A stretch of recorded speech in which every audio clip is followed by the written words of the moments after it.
हरिओम। श्रीमद् भागवत महापुराण भगवान वेद व्यास जी द्वारा रचित 18 महापुराणों में सर्वश्रेष्ठ पुराण है।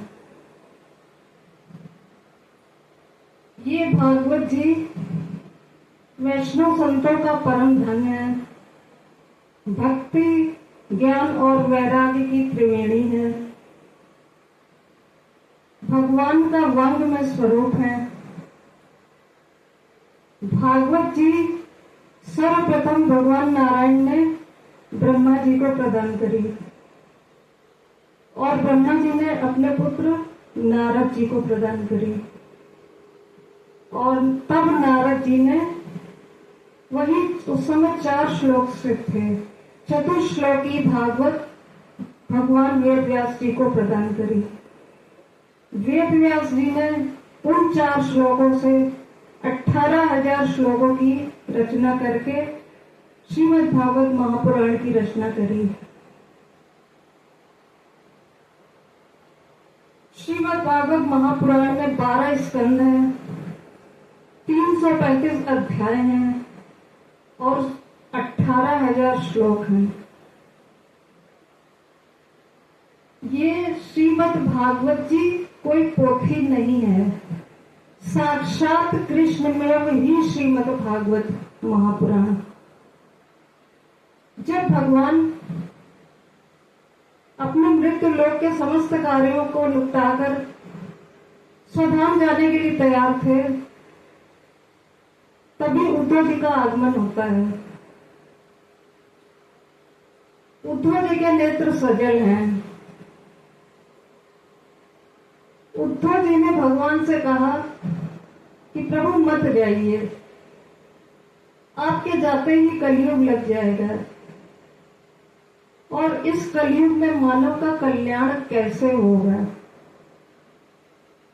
भगवान मुस्कुराए और उनके चरणों से एक दिव्य पुंज, दिव्य प्रकाश निकला जो भागवत जी में समा गया।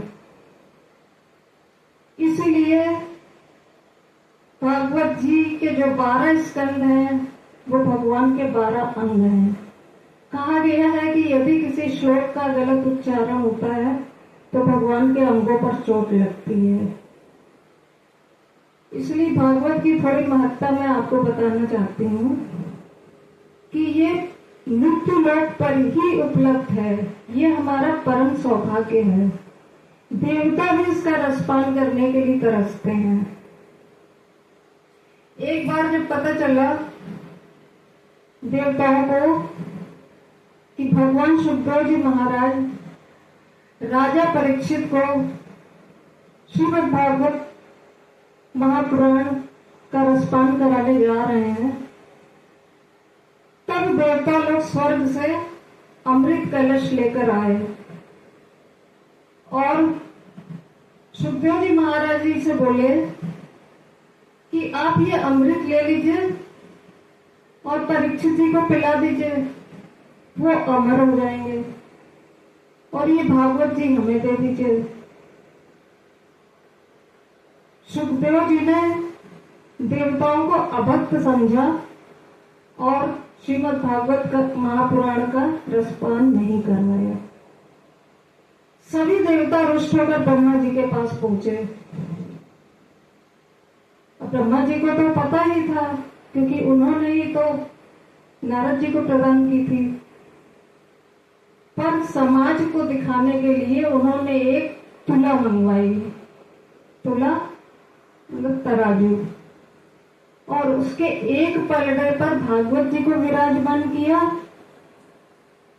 और दूसरे पलड़े पर जितने भी पुराण वेद आदि है, समस्त वैभव संसार के सब कुछ रख दिया। लेकिन भागवत जी का जो पलड़ा था वो उठा ही नहीं जमीन से, जो भगवान को कोई उठा सकता है। इसीलिए कहते हैं श्रीमद् भागवत महापुराण साक्षात कृष्ण में ही श्रीमद् भागवत महापुराण।